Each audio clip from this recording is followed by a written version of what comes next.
YouTube? So today I want to be doing a video that's a little bit different than what I usually cover, which is soccer cards. And I'm going to be talking about Messi tickets as an investment. And I usually don't cover memorabilia. However, if you're interested in this kind of content, let me know and I can do more of these type of videos, perhaps for Ronaldo and other players as well. And let's go into this video really quickly.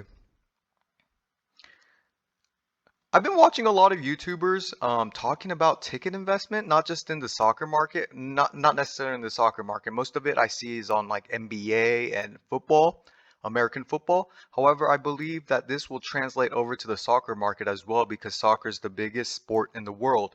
And I want to talk about some of the factors that you have to consider when purchasing tickets.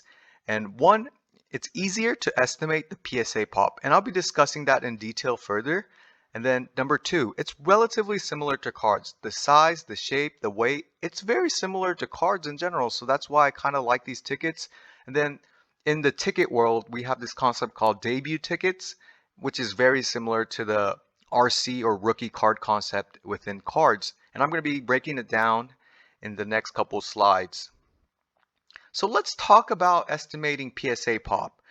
For Panini cards, we don't know what the print run is. The company never likes to give you that kind of information. However, when it comes to tickets, you can just estimate based on the capacity of the stadium.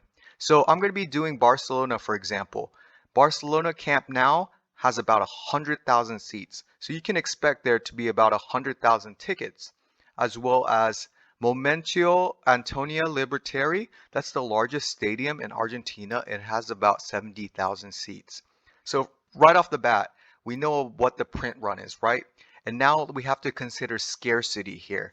So I'm just going to use a conservative estimate. Let's just say that 10% of the people decided to collect those tickets that they went to the game for and save it. I think the number honestly is much less. However, I'm just using 10% in this example. So that means we have a pop of 10,000 that exist, and out of that number, only a few are going to be sent to PSA. This part, you really have to do your own research and take into consideration and do your own math. However, I want to point out the fact that tickets are not collectibles in nature, like stickers and cards, right?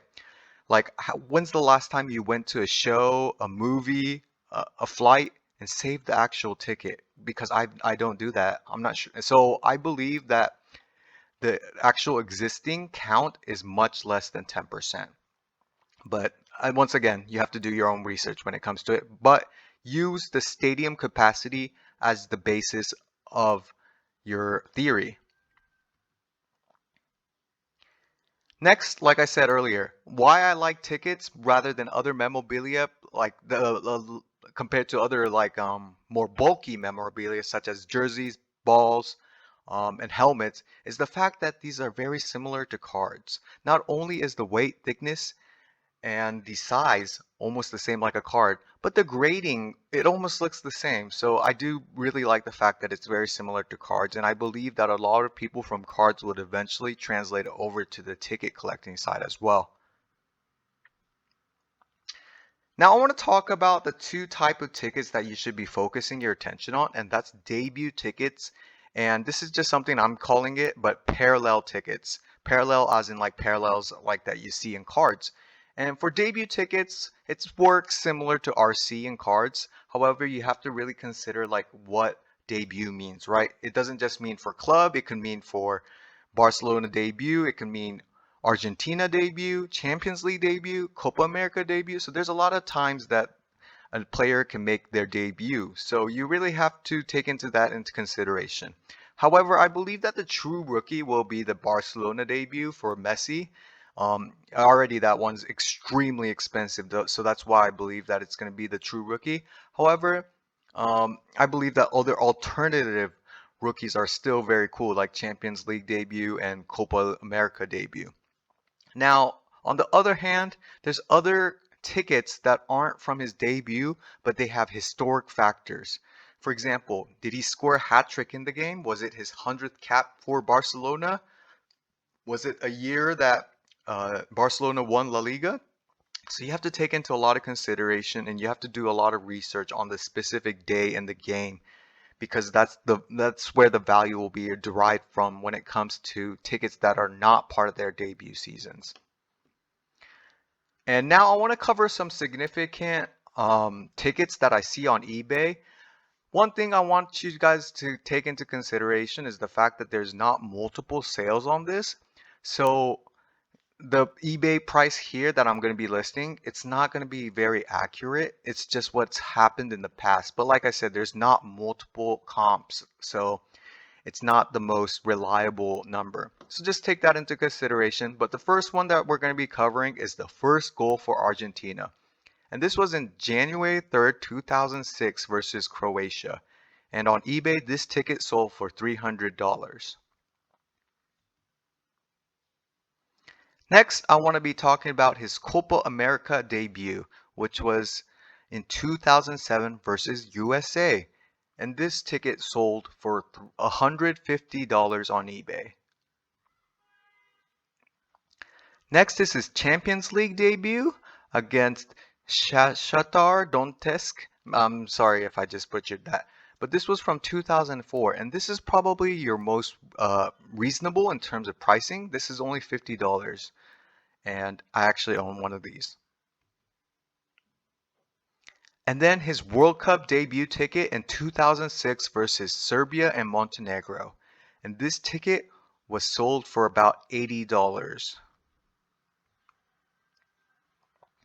Next, like I said earlier, guys, this Barcelona debut ticket, the range on this is quite wide. It goes from 1K to 7K. However, this is going to be his true rookie whenever it comes to tickets, I believe. And if you can ever snag yourself a deal with this, I definitely would do it as a Messi collector myself. I personally don't own this, but I would love to have this. So yeah, that's my opinion on this market. In terms of tickets, it's still an underdiscovered market. You don't see a lot of YouTubers talking about it. You don't see other collectors and cards really talking about it. So there's a chance that it could be a very good early investment that is still not established. However, the fact that it's not established has its positive and negatives, right? Positive in the fact that the price is still affordable for many of these Messi and Ronaldo tickets. However, the negative fact is that the market is not as big. And who knows, it could possibly take 10 years plus for this market to develop. So I would just hold a lot of these tickets long term and not expect anything in like 1 or 2 years, but something a lot more long term. However, there is historical value of these tickets, right? They're not something that's reprinted. There's something scarce. So I believe that there's a lot of value in it. And it's just the way that I would suggest you to invest in tickets is the same way you would invest in cards, invest in GOATs, and invest in like very significant games that the player played in. And yeah, that's my 2 cents, guys. Let me know in the comments whether or not you learned something. If you like this kind of video, I can make the same for Ronaldo, Zidane, Henry, any other players that you would like. So let me know in the comments, guys. Take care, and thanks so much.